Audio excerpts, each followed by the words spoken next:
Are you having difficulty with your manual window winders? Are they just too complicated and just too difficult to use? Has this ever happened to you? There has to be a better way. Introducing Power Windows.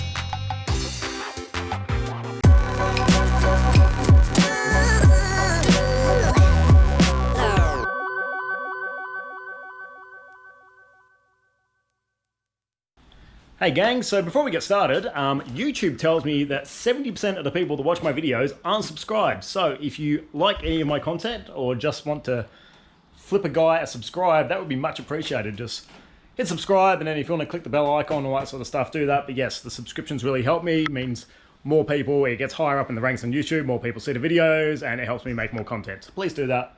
Love you for it. So today, as you have guessed, we are putting power windows in the Nug. Why? I mean, it's a race car. Do we need power windows? Probably not, but the thing I found is where my window winder is situated, and this isn't Rob's fault, he just pretty much needed to put the cage here, but it does clash with the cage a bit trying to wind it, and it's sort of stuck in there. Also, when I'm fully strapped in, it's very hard to reach this, so I pretty much have to loosen my straps to reach the window. Why do I need to undo my window? Well, if it's a hot day, it's really nice after on a cool down lap when I'm sweating buckets to be able to put the window down, let some cool air in. Also, I get marshals come up to the car, want to have a chat. Nothing bad, they just want to come and say hello and all that sort of stuff. I never do anything wrong. And so yeah, and you got mates come up. It's just nice to be out. And when you're sitting in a dummy grid, have the window down and then you want the window up for driving. So it's much easier if I've got a power window in there. So what do we need to do for putting in our power window? First thing we need is a switch. So this is a genuine Hyundai Excel power window switch, and this is a housing I 3D printed for it, which is pretty cool. And it fits in between the seats, which I'll show you in a minute. Now this is a good little lesson for a lot of you guys. Now, one of the things I get messaged the most about is, where do I find this? How do I find this? All this sort of stuff. Apparently people are unaware of how to use Google a lot of the time, so if in doubt, Google it. For this switch, I actually struggled to find one cheap. I found one on eBay, a genuine one in Australia, but it was $85 for the switch, which is ridiculous, and I wasn't going to pay that. So this is where sleuthing comes in. On the listing for that switch, it had a lot of different pictures, and on one of the pictures, I could see the part number for it. So I typed that part number into Google, and it turns out it's exactly the same switch as the American Accent and a couple of other models of Hyundais, which there are a lot of. So I found, with that new part number, I then found a bunch of them in the States, which were a lot cheaper, but I found this one in China for $12 delivered. So a little bit of sleuthing goes a long way. I've put it up before, but there is a parts website where you can look up part numbers, and if you type in sort of Hyundai and the part number, it comes up with all sorts of listings and you can find the right part. It's much better, but yeah, it's $12 instead of 85 or 90 or whatever it was. Much, much better. Cool. So the next thing we need to install our power windows is we've got our switch. We need our power window regulator. So this is a power window regulator for a 3-door XL. Make sure you get the 3-door or the 2-door or the 4-door, depending on what car you have. So that is our motor and regulator. So with any luck, we should be able to just rip the manual one out and put this guy in. Pretty much exactly the same thing, but instead of a manual winder, it's just got a motor doing that. We should be lucky with this car, fingers crossed, because a lot of manufacturers, they have a standard wiring loom they put in all their cars, regardless of whether those features exist or not.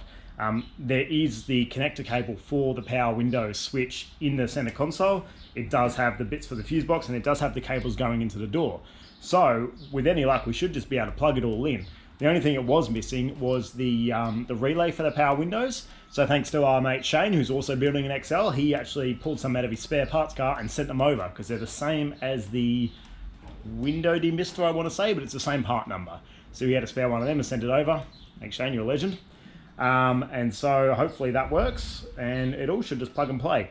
If you're putting one in and you don't have power windows, pretty much a lot of these systems are very basic. It's just put power to it, and that's it. Like, you can get the wiring diagrams for the generic ones. I think our mate Greg in South Australia put a generic power window system in his.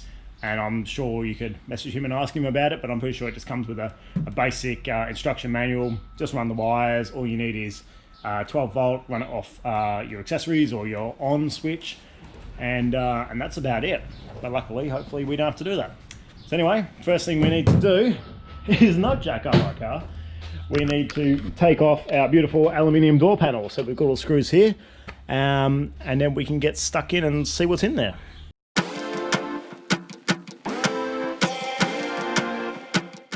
Okay, here's a pro tip for you. So with all these screws, I actually put a tiny dab of Loctite on because I was worried about them rattling out. And all of them came out fine, except for this guy who was seized in here.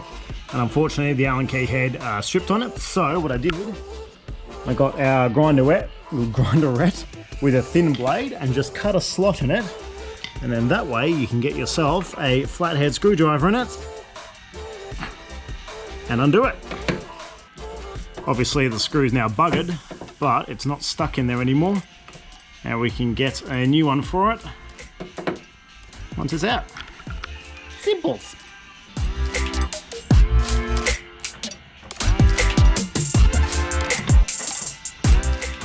Cool, so we've got the door covering off, and I did have a plastic sheet on here, which was like the factory had it, and that was just to keep a bit of weather and junk out of it. So I did have a bit of a dig in here, so there was no cable, unfortunately. The only cable that was in there was the one for the stock speaker. So with my old man's help, we had a look at the wiring diagram in our Gregory's manual. And it does have the power window switch here, and it says that the front right power window, it has the wire colors here, and we checked that out with the cable we've got wherever he is. There he is. So that's our cable that goes into our power window switch, and we found the two cables for that side, which is these ones here. So it's the blue with the red tracer and the black with the white tracer. Dug around over here and found this loom here that our speaker cable is plugged into, and we can see there we've got our blue with the red tracer and black with the white tracer. So obviously what they do in the factory is they have all the main loom in ready to go for all the options, and then they have these little sub looms that connect up. So if this car came with power windows, it would have the connector for the speaker and a connector for the power windows. And if it had power mirrors, it would also have that connector there. Because this car didn't have power windows, it just had a little loom here with the speaker in it. So what we need to do now is tap into, we're going to cut all this off because we don't need any of it, because all this has here is just the speaker cables and the power window cables.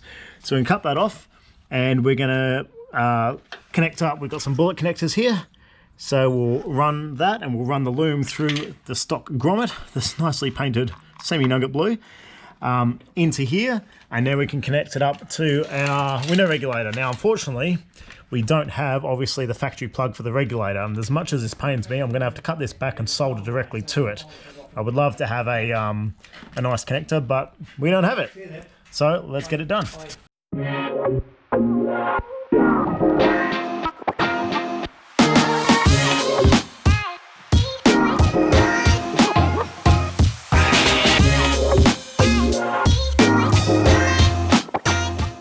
Cool, so I've cut those wires, and I've just wired up these extension lengths, and I've just used some alligator clips now and clipped it onto there just to test it to see if it works. So in theory now, if we turn our ignition on, and we've got our power window switch in here, oh god, squish into the car, our power window switch here, we push those, yes, let's have a look. Nice. And so if we push down that one, and the window's going down, up, window's going up, so the cables are even the right way around. That's nice. So, turn our ignition off. Now we know they're working, and we know they're the right way around. Let's get this regulator in. No, let's not get the regulator in. Let's trim this housing back, and I'm going to solder onto this. As I said, it's not the nicest solution. I'd love a proper clip for this, but I imagine I could probably find one if I looked around online enough, but I want to get it done today. So let's solder this puppy up.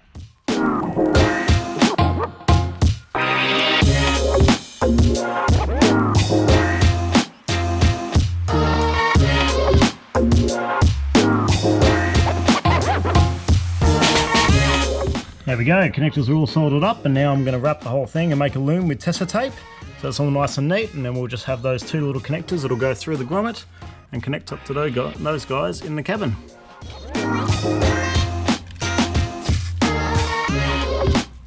Okay, so now we need to get our old regulator out. Now we've got our loom wrapped up. Now I've never done this before, so I'm just winging it, but by the looks of it, 2 10 mils, 2 10 mils, 2 10 mils. Same as that, and that, except this has a third up here, which goes up there, probably, there. And then we've just got the 2 10s that clamp the window on, which obviously go in there. So I'm not too sure how we're going to do this. I might put something inside here just to hold the window up when I undo it. I've got the winder, I've wound that down to be around the same spot. So yeah, we'll wedge the window up with a hook or something, and then we'll disconnect it and see what happens.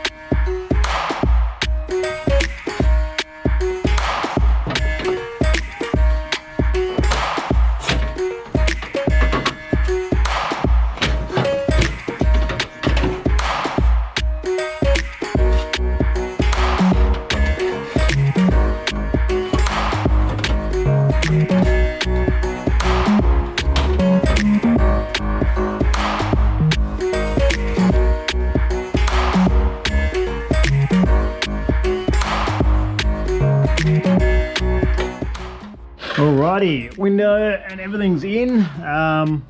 The rails seem to be a little bit meh. I've adjusted them the best I can. There's a bit of a notch in it, but it's goes down, and we've got a bit of a notch coming up. Clunk. I don't know what that is. But we have power windows. I'll take it. The window was running outside the runner, so I put it back in the seal, and I've just put a bit of grease on the runners too, just to try and help it. But yeah, it's that is a power window. Not quite new BMW spec, but it'll do us. Now we just need to route this cable through, so we'll drop it down here. We'll cable tie to some points down here so it doesn't catch on the window, and then through our grommet, and then connects up to there, wrap it all up, and we're done. Then we can mount our switch. Sweet. So a little more investigating, and I found that the cable, the one up the top, it seems a little long for some reason, and it was kind of flopping around, and when the window was going up, it was hitting it. So I've just drilled a couple of holes and just put a cable tie through there just to hold it. So now, in theory, if we power window up and down,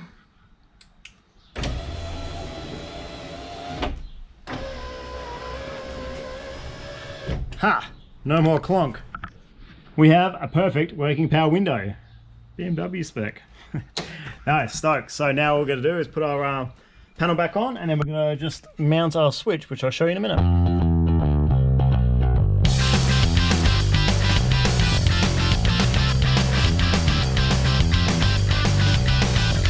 Cool, so we're going to put our switch down here, which is similar to the stock position. I've 3D printed this little housing. A pretty terrible 3D print job, but I was in a rush. And so I've got it in 2 halves, so we can get the cable in to connect up. So you can see the cable is there. We'll slot that in, hook it up, and we just need to drill some holes in the bottom, and it's going to hook up to some stock holes in the chassis here. So I just need to sort of eye that up, drill some holes, and then we'll screw it in. And there we go. I didn't film this because it's pretty boring. I just screwed something in, but that's our housing screwed in there. The handbrake misses perfectly. Now you will notice it is over that way a little bit. That is on purpose. It's not just me muppeting around. I've got my power leads here for the battery, and since I've put the passenger seat in, it's kind of out of the way. So I'm going to make a new clamp, but I've just left room for the battery cables there, so they can be all tucked away. That's another job for another time, but that's why it's over that way a little bit. But if we turn on our ignition, hit our switch, up, window up, window down. window up, window down, window up. Okay, I'll stop now. Thanks for watching, guys. That is a power window in a Hyundai Excel. We've got a couple of other videos coming up soon, so check back for those. Thanks for watching.